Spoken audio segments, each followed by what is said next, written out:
बिस्मिल्लाहिर्रहमानिर्रहीम। अस्सलाम वालेकुम। आज 2 दिसंबर बरोज़ हफ्ता हम बात करेंगे 2 अहम इशूज़ के हवाले से। सुप्रीम कोर्ट ऑफ पाकिस्तान की जस्टिस आयशा मलिक साहिबा ने निगरान हुकूमत के गैर आइनी इक़दामात पर बड़ी सख्त ऑब्जर्वेशन दी है और फ़ैसला दिया है। 3 रुकनी बेंच था बेसिकली, लेकिन आयशा मलिक साहिबा ने वही किरदार अदा किया जो कुछ दिन पहले जस्टिस अतर मिनल्ला साहब ने इस हुकूमत और इस पूरे निज़ाम के बारे में जो बात की थी।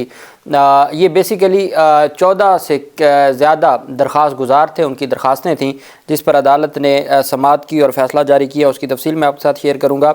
ये जस्टिस सरदार तारिक मसूद साहब की सरबराही में बेंच था। दूसरी जानब पेशावर हाई कोर्ट का एक फ़ैसला सामने आया है, उसके ऊपर भी हम बात करेंगे। और पहले मैं आपको बताना चाहूँगा हल्का बंदियों के हवाले से कि MQM की जानिब से हल्का बंदियों को अदालत चैलेंज करने का ऐलान किया गया है। चूँकि अल्टीमेट अब इनके पास और कोई ऑप्शन नहीं है इंतखाबात को रुकवाने की। पहले इन्होंने हल्का बंदियों की मंजूरी दी, पहले इन्होंने मरदमशुमारी की मंजूरी दी। हुकूमत जाने से 4 दिन पहले ये सारे काम हुए और उसमें मकसद क्या था कि 90 दिन में इंतखाबात ना हो सकें। अपनी मर्ज़ी से 8 फरवरी की तारीख मुकर्रर करवाई। अब जो तनाज़ा है वो खड़ा हो गया है। एक तो दी गार्डियन ने बाकायदा तौर पर एक आर्टिकल छापा है, वो इंटरनेशनल एक अखबार है उनकी जानिब से, कि नवाज़ शरीफ ने हल्का बंदियों में तब्दीली करवा के इंतखाबात मैनेज करने की कोशिश की है। और इसमें कोई शक नहीं है कि ये एक तरीक़ा वारदात होता है कि कहाँ किस हल्के में कौन सा एरिया इनका मजबूत है, उसको इधर डाल दो, उसको उधर। तो ये एक हल्का बंदियों में तब्दीली करते हैं। ये वक्त था जब हम 90s की बात करते थे, 2000 की बात करते थे, या 2013 तक। अब हालात ऐसे नहीं हैं कि आपको ये लगे, अब आप तो इस काबिल ही नहीं हैं कि इमरान खान के मुकाबले में कोई एक सियासी रहनुमा ये ऐलान करने को तैयार नहीं है कि हम उनके मुकाबले में इलेक्शन लड़ेंगे। और इमरान खान की सेकंड लाइन लीडरशिप के मुकाबले में ही अब ये जो ख़वातीन हैं पाकिस्तान तहरीक इंसाफ की, उनको बाहर क्यों नहीं आने दिया जाता कि वो तो हीरो बन चुकी हैं कौम की और वो इंतखाबात में इनको टफ़ टाइम देंगी। तो अब इन्होंने एक नया काम शुरू किया है। मुत्तहिदा कौमी मूवमेंट पाकिस्तान ने, डॉक्टर खालिद मकबूल सिद्दीकी ने कहा कि हल्का बंदियों के हवाले से इलेक्शन कमीशन के फ़ैसले को मुस्तरद करते हैं और उनका कहना था कि इन फ़ैसलों के ख़िलाफ़ अदालत से रजू करेंगे। और इलेक्शन कमीशन में सियासी कारकुनान भर्ती किए हुए हैं। हमने फ़ैसला कर लिया कि MQM के होते हुए सिंधु देश नहीं बन सकता। और साथ उनकी जानिब से कहा गया कि पाकिस्तान हमारी रगों में खून बनकर दौड़ता है, अवाम बायूसी की इंतहा पर हैं, वोट किसी को भी दें मगर मैंडेट के बजाय पॉलिसी असल फ़ैसला करती है। इलेक्शन कमीशन से कहते हैं कि हमारी आपसे बार बार मुलाकात इंतखाबी के बजाय नज़रियाती और तंजीमी है। आज हमें फिर यह महसूस हो रहा है कि हल्का बंदियों में फिर जानिबदाराना किरदार अदा किया जा रहा है। इलेक्शन कमीशन की ज़िम्मेदारी साफ़ और शफाफ इलेक्शन करवाना है और इलेक्शन कमीशन की ज़िम्मेदारी प्री और पोस्ट पोल धांधली को रोकना है। अगर इलेक्शन कमीशन का इदारा ही ज़ुबान और इलाके की बुनियाद पर ज़्यादतियों का मुर्तकिब होगा तो साफ़ शफाफ इलेक्शन कैसे होंगे। हम चीफ़ इलेक्शन कमिश्नर से मुतालबा करते हैं कि आप इन तमाम ज़्यादतियों को देखें। और सिंध की निगरान हुकूमत भी जानिबदाराना किरदार अदा कर रही है। इंतखाबात से पहले तमाम हल्का बंदियों को दुरुस्त किया जाना ज़रूरी है। हम इस हवाले से अदालत का दरवाज़ा खटखटाएँगे। और उन्होंने कहा कि हम हर सूरत इस मामले को रुकवाने की कोशिश करेंगे जो हल्का बंदियों का। अब अगर इस मामले पे वो अदालत चले जाते हैं, कोई अदालत उनको स्टे दे देती है, तो फिर मामला जूं का तूं हो जाएगा। दूसरी जानिब जो मैंने आपको बात बताई कि निगरान हुकूमतों के जो इख्तियारात हैं वो किस तरीके से मिसयूज़ हो रहे हैं और किस तरीके से निगरान हुकूमत, अब तो जिनकी हुकूमत 2 महीने रह गई है, वो 5 साला मुआशी प्रोग्राम के ऊपर इजलास कर रही है। 5 साला उन्होंने बढ़ दिया, 5 साला मुआशी प्रोग्राम। जिनकी हुकूमत ही 2 माह के लिए रह गई है, वो 5 साल के लिए देने जा रहे हैं मुआशी मनसूबा। निगरान पंजाब हुकूमत ने डायरेक्टर जनरल एंटी करप्शन के इख्तियारात को महदूद कर दिया है। गवर्नर पंजाब की मंजूरी के बाद महकमा कानून ने गज़ट नोटिफिकेशन जारी कर दिया है। ये वो पॉलिसी मामलात हैं जिनको किसी भी सूरत में जो निगरान हुकूमतें वो नहीं कर सकती। पेशावर हाई कोर्ट ने बड़ा अहम फ़ैसला दिया। पेशावर हाई कोर्ट ने निगरान हुकूमतों को तरक्याती मंसूबों से रोक दिया, चूँकि अब तो वैसे ही 54 दिन जब रहते होंगे तो इंतखाबी शेड्यूल जारी हो जाएगा। तो अब तो इनको किसी भी सूरत में तरक्याती मंसूबों में नहीं पड़ना चाहिए। यहाँ मामला तो पॉलिसी से भी आगे चले गए हैं, कानून साजी की हद तक। एंटी करप्शन को सरकारी मुलाजमीन के खिलाफ मुकदमा दर्ज करने से कबल मुतलका अथॉरिटी से इजाज़त लेना होगी। एंटी करप्शन बनी ही सरकारी मुलाजमीन के खिलाफ करप्शन के केसेस बनाने के लिए थी और करप्शन के ख़ात्मे के लिए। अब जिस इदारे ने करप्शन की है, पहले आप उस अथॉरिटी से इजाज़त लेंगे, फिर एंटी करप्शन मुकदमा दर्ज करेगी। महकमा कानून पंजाब के गज़ट नोटिफिकेशन के मुताबिक सरकारी मुलाजमीन के खिलाफ शिकायत करने वाले फ़र्द की पहले इंक्वायरी होगी, जिसके बाद सरकारी मुलाजिम के खिलाफ मुकदमा दर्ज करने के लिए मजाज अथॉरिटी से इजाज़त लेना होगी। नोटिफिकेशन के मुताबिक ग्रेड 1 से 16 तक के सरकारी मुलाजिम के खिलाफ मुकदमे के लिए उसके आला अफसर से इजाज़त लेना होगी। ग्रेड 17 के सरकारी मुलाजिम के खिलाफ मुकदमे की इजाज़त मुतलका सेक्रेटरी देगा, जबकि 18 और 19 ग्रेड के अफसर के खिलाफ मुकदमे की इजाज़त एडिशनल चीफ सेक्रेटरी से लेना होगी। कमिश्नर, डिप्टी कमिश्नर और ग्रेड 20 के अफसर के खिलाफ मुकदमा दर्ज करने से कबल चीफ सेक्रेटरी से इजाज़त लेना होगी। सरकारी मुलाजमीन की गिरफ्तारियों के लिए भी मुतल्लिका महकमों के सरबराहों से इजाज़त ली जाएगी। आला सरकारी अफसरान के खिलाफ मुकदमात का जायज़ा लेने के लिए 3 रुकनी कमेटी भी तश्कील दी जाएगी। ये कानून साजी की है और इस पर बाकायदा इसको मंजूर कर लिया गया है और गज़ट नोटिफिकेशन भी जारी कर दिया गया है। DG एंटी करप्शन और एंटी करप्शन के इख्तियारात को महदूद किया गया है। दूसरी जानिब पेशावर हाई कोर्ट ने मुख्तलिफ दरखास्तों पर एक फ़ैसला जारी किया है। अफ़गान बशिंदों की दरखास्तें थीं, उनकी दरखास्तों को मंजूर करने का ये फ़ैसला जारी किया गया है। अफ़गान बशिंदों की जानिब से पेशावर हाई कोर्ट में दरख्वास्त दायर की गई थी। जस्टिस अरशद अली और जस्टिस वक़ार अहमद के 2 रुकनी बेंच ने समाअत की, जिसमें वफाक की जानिब से एडिशनल अटॉर्नी जनरल सनाउल्लाह पेश हुए। दरख्वास्त गुजारों की जानिब से सैफुल्लाह मुहिब काका खेल एडवोकेट अदालत में पेश हुए।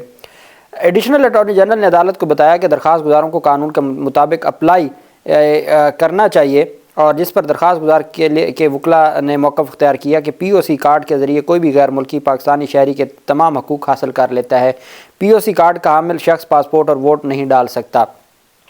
पेशावर हाई कोर्ट ने 109 अफ़गान बशिंदों की दरख्वास्तें मंजूर करते हुए उन्हें नादरा एक्ट के तहत पाकिस्तान ओरिजिन कार्ड जो POC है वो जारी करने का हुक्म दे दिया। और ये बेसिकली वो थे 109 जिन्होंने शादियां पाकिस्तान में की हुई थी और जिनकी जो बीवी है वो पाकिस्तानी थी।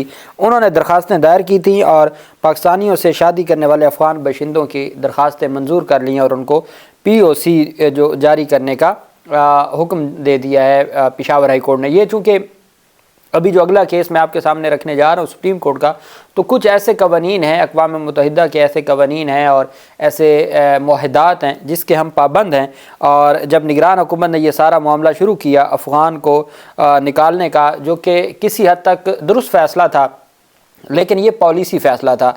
निगरान हुकूमत के पास ये इख्तियार नहीं होता कि वो उस तरह के फ़ैसले ले, चूँकि जब एक मुंतखब हुकूमत आ जाती है वो उसके मेरिट्स डीमेरिट्स को देखती है, वो अफ़गानिस्तान के साथ अपनी खारजा पॉलिसी को देखती है, वो उनको कहीं ना कहीं किसी मुकाम पे राज़ी करती है, वो बैरूनी दुनिया को हकीकत बताती है। आपने देख लिया निगरान वज़ीर आज़म की क्या हैसियत होती है। माहौलियाती कॉन्फ्रेंस में हमारे जो निगरान वज़ीर आज़म थे वो आखिर में सबसे पहले नंबर पे थे और जो मोदी था वो जो फ्रंट लाइन था उसमें मौजूद था। क्यों कि दुनिया सिर्फ मुंतखब को इज़्ज़त देती है, निगरान को कोई इज़्ज़त नहीं देता। और ये बात भले उनको पता हो कि ये निगरान ताकतवरों का निगरान है, तो वो इस चीज़ को अहमियत नहीं देते और इज़्ज़त नहीं देते। अब कुछ ऐसी पॉलिसी डिसीजंस हैं जिसमें हम अक़वाम मुत्तहिदा के मुख्तलिफ जो रूल्स हैं उनके पाबंद हैं। इस बुनियाद पर जो पेशावर हाई कोर्ट है उसने ये फ़ैसला किया और इसी नौइयत की दरख्वास्त 16 दरख्वास्त गुजार थे जिन्होंने दायर की थी। उसमें फ़रतुल्लाह बाबर भी थे, सेनेटर मुश्ताक जमात इस्लामी के, और जो बाकी ह्यूमन राइट्स ऑर्गेनाइजेशंस हैं उनकी जानिब से भी दरख्वास्त दायर की गई थी। और जस्टिस सरदार तारिक मसूद, जस्टिस याह्या अफरीदी और जस्टिस आयशा मलिक पर मुश्तमिल ये बेंच था। सुप्रीम कोर्ट ने गैर कानूनी तौर पर मुकीम अफ़गान शहरियों की बेदखली केस में वफाक, अपेक्स कमेटी, वजारत दाखिला और अटॉर्नी जनरल को नोटिस कर दिए। आयशा मलिक ने रिमार्क्स दिए कि अक़वाम मुत्तहिदा के मुआहदे मुहाजिरीन के हकूक़ को तहफ़्फ़ुज़ देते हैं। पाकिस्तान अक़वाम मुत्तहिदा के उन मुआहदों का पाबंद है। समाअत हुई। दरख्वास्त फ़रतुल्लाह बाबर, सेनेटर मुश्ताक वगैरह की जानिब से दायर की गई और उसमें जो 184(3) के तहत ये दरख्वास्त दायर की गई। अब लम्ज़ यूनिवर्सिटी के 6 फ़ैकल्टी अरकान ने भी इसी नौइयत की दरख्वास्त दायर की है आर्टिकल 184(3) के तहत। अदालत ने रिमार्क्स दिए कि गैर कानूनी तौर पर मुकीम अफ़गान शहरियों की बेदखली का मामला आइनी तशरीह का भी है। अटॉर्नी जनरल इस मामले पर लार्जर बेंच तश्कील देने के नुक्ते पर मुआवनत करें। दरख्वास्त गुजार फ़रतुल्लाह बाबर ने बताया कि निगरान हुकूमत के पास गैर कानूनी शहरियों की बेदखली का मैंडेट नहीं है। जिन अफ़गान शहरियों को बेदखल किया जा रहा है वो सियासी पनाह की दरख्वास्तें दे चुके हैं। उनका मज़ीद कहना था कि अफ़गान शहरियों के साथ हुकूमत पाकिस्तान गैर इंसानी सलूक कर रही है। निगरान हुकूमत पॉलिसी मामलात पर हतमी फ़ैसला करने का आइनी इख्तियार نہیں رکھتی، اس عدالت کے پاس شہریوں کے حقوق کے تحفظ کا اختیار ہے۔ جسٹس یحییٰ آفریدی نے استفسار کیا کہ درخواست گزاروں کے کون سے بنیادی انسانی حقوق متاثر ہو رہے ہیں، ان کی نشاندہی کریں، جس پر درخواست گزار نے بتایا کہ آرٹیکل 4، 9، 10A اور آرٹیکل 25 کے تحت بنیادی انسانی حقوق متاثر ہو رہے ہیں۔ جسٹس سردار طارق مسعود نے پوچھا کہ 40 سال سے جو لوگ یہاں رہ رہے ہیں کیا وہ یہاں ہی رہیں، اس پر عدالت کی معاونت کریں۔ جسٹس عائشہ ملک صاحبہ نے اہم ریمارکس دیے کہ اقوام متحدہ کے معاہدے مہاجرین کے حقوق کو تحفظ دیتے ہیں، پاکستان اقوام متحدہ کے معاہدوں کا پابند ہے۔ بتایا جائے کہ نگران حکومت کے پاس یہ کہاں سے مینڈیٹ آ گیا؟ عائشہ ملک صاحبہ نے کہا نگران حکومت صرف روزمرہ کے معاملہ 90 دن کے لیے آتی ہے، اور وہ صرف روزمرہ کے جو معاملات ہیں ان کو نمٹانے کے لیے آتی ہے۔ یہ کہاں سے ان کے پاس اختیار آ گیا، یہ کہاں سے ان کے پاس مینڈیٹ آ گیا کہ وہ اس طرح کے پالیسی معاملات کو دیکھیں اور اس طرح کے پالیسی معاملات میں دخل اندازی کریں؟ ایسا کوئی اختیار نگران حکومت کے پاس نہیں ہے۔ یہ عائشہ ملک صاحبہ نے نگران حکومتوں کو، وفاقی اور صوبائی حکومتوں کو یہ پیغام دے دیا ہے کہ جس طریقے سے آپ پالیسی معاملات میں دخل اندازی کر رہے ہیں اس کا آئین میں کوئی گنجائش نہیں ہے۔ ہاں، وہ کیوں دخل اندازی کر رہے ہیں؟ ہماری عدالتوں کی کمزوری کی وجہ سے، ہماری صوبائی ہائی کورٹس کی کمزوری کی وجہ سے۔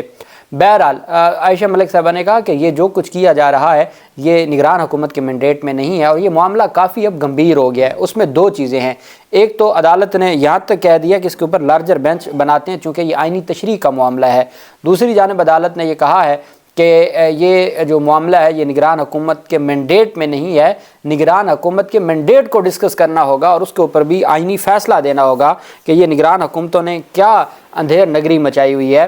یہ بھی عدالت میں معاملہ اب جو چونکہ بیسک گراؤنڈ ہی یہی تھی کہ نگران حکومتوں کے پاس تو اختیار ہی نہیں تھا، نگران حکومتیں کیسے اس طرح کے معاملات میں یا پالیسی معاملات میں دخل اندازی کر سکتی ہیں۔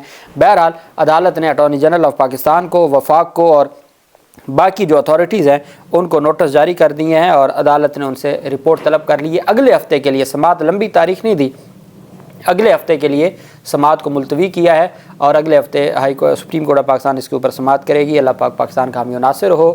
بہت شکریہ۔ اللہ حافظ۔ پاکستان زندہ باد۔